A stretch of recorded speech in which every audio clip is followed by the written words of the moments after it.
আসসালামু আলাইকুম গাইস, আপনারা কেমন আছেন? আমি তো আলহামদুলিল্লাহ ভালো আছি। তো আজকে রান্না করব টমেটোর ঝোল, আর হচ্ছে এই যে সাগরের যে মাছগুলা, এগুলাকে ঝাটকা বলে, সাগরের ঝাটকা দিয়ে রান্না করব। আর ধনে পাতাগুলো হচ্ছে ছাদে লাগাইছিলাম, সেখান থেকে তুলে আনছি। আজকে ফেরিওয়ালা আসে নাই, মানে ভ্যানালা আসে নাই যে তরকারি নিব। তো ঘরে টমেটো ছিল, ভাবলাম এই টমেটো দিয়ে আজকে রান্না করে নেই, যেহেতু আসে নাই। আর ধনে পাতাও নাই, কি করব? তখন ছাদে গেলাম, যেয়ে দেখলাম পাতাগুলো একটু বড় হয়েছে। তো ছিঁড়ে নিয়ে আসছি, ভাবতেছি যে এই ধনে পাতাটা লাগানে আমার আজকে কাজে লাগছে। অবশ্য ছাদে লাগিয়েছি বলে আজকে আমার ধনে পাতা নাই, সেজন্য তুলে দিতে পারলাম। তো রান্না করতে চলে আসছি। আর মেশিনে একটু কাজ আছে, তো 3টার মতো জামা আছে অর্ডার, তো এগুলো সেলাই করতে হবে। তো মেশিনে বসছিলাম, তারপরে আবার উঠে গেলাম যে না, আগে রান্নাটা করে নিই। মেয়েকে বলছিলাম রান্না করার জন্য, মেয়ে একটু কাজ আছে সেজন্য করতে পারে নাই। তো আমি ভাবলাম যে আগে রান্নাটা করে নিই, দুপুরে ছেলে খেতে আসবে। তো রান্না শেষ করে তারপরে মেশিনে বসবো। তো সেজন্য কুটাকাটি করে চলে আসছি রান্না করার জন্য। আর এই যে টমেটো দিয়ে দিছি, আর কিছুটা টমেটো রেখে দিছিলাম। সেটা হচ্ছে মেয়ে হচ্ছে টমেটোর তরকারি খেলে ওর পেট জ্বলে, মানে বেশি পরিমাণে যদি টমেটো দিয়ে আমি মাছ রান্না করি, ও এটা খেতে পারে না, তাহলে ওর পেট জ্বলে নাকি। আর এমনিতে কাঁচা টমেটো ও খেতে পারে, তখন আর পেট জ্বালা করে না, কিন্তু রান্না টমেটো খেলে ওর পেট জ্বালা করে ছোট থেকেই। তো সেই জন্য টমেটোর তরকারিটাও খেতে চায় না। আর এই যে সিম, পাশের বাড়ির ভাবি বারান্দায় গাছে সিম লাগাইছিল, তো বারান্দার গাছে এই সিমগুলা হয়েছিল।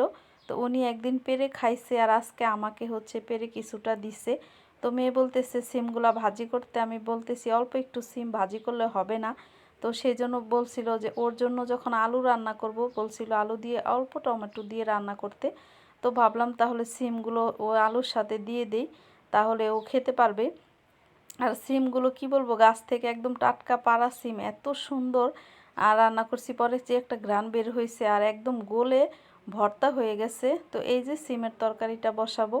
তো আলু কেটে নিয়েছিলাম আমি ওর জন্য রান্না করব, আলু টমেটো দিয়ে একটু হালকা, মানে একটার মতো টমেটো দিব।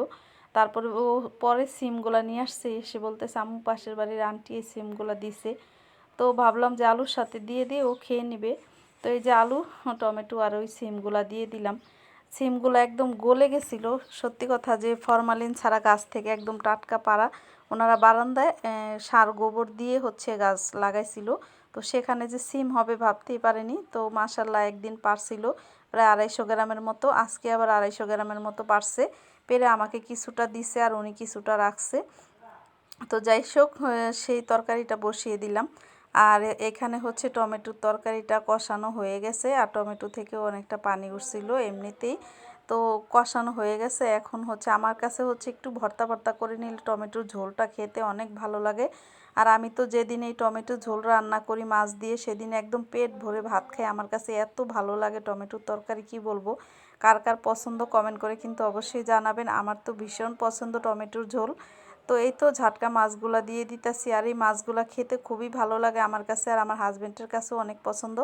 তো ওরা খাবে না, সেজন্য আমরা হচ্ছে এই দিয়ে রান্না করলাম। আর এই যে ধনেপাতা নামমাত্র দিলাম, কিন্তু প্রচুর ঘ্রাণ ধনেপাতাগুলোতে।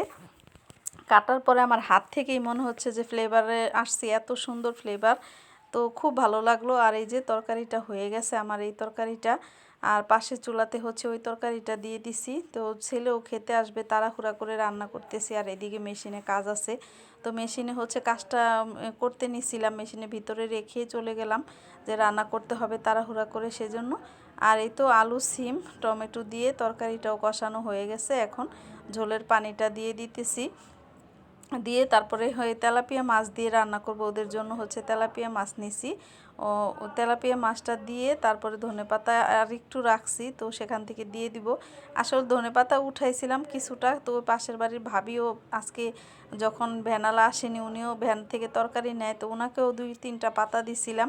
আর আমি 2-3টা আনছি, তো মিলমিশ করে আজকে রান্না করলাম। কি করব, যেহেতু ধনেপাতা আনতে পারিনি, সেই জন্য। আর এই যে তরকারিগুলো হয়ে গেছে। ভিডিওটা কেমন লাগলো কমেন্ট করে জানাবেন, ভালো লাগলে শেয়ার করে দিবেন, লাইক দিবেন, সাবস্ক্রাইব দিবেন। আর পেজে দেখে থাকলে ফলো দিয়ে লাইক দিয়ে কিন্তু সাথেই থাকবেন। আর এই যে মেশিনে কাজ রেখে চলে গেছিলাম, তো সেটাই, এই যে রান্না শেষ করে চলে আসছি, এখন মেশিনে কাজ করব। তো সবাই দেখবেন আমার ভিডিওটা কেমন লাগে অবশ্যই। আর এই যে কতগুলা কাজ, তিনটা ড্রেস নিচ্ছি সেলাই করার জন্য।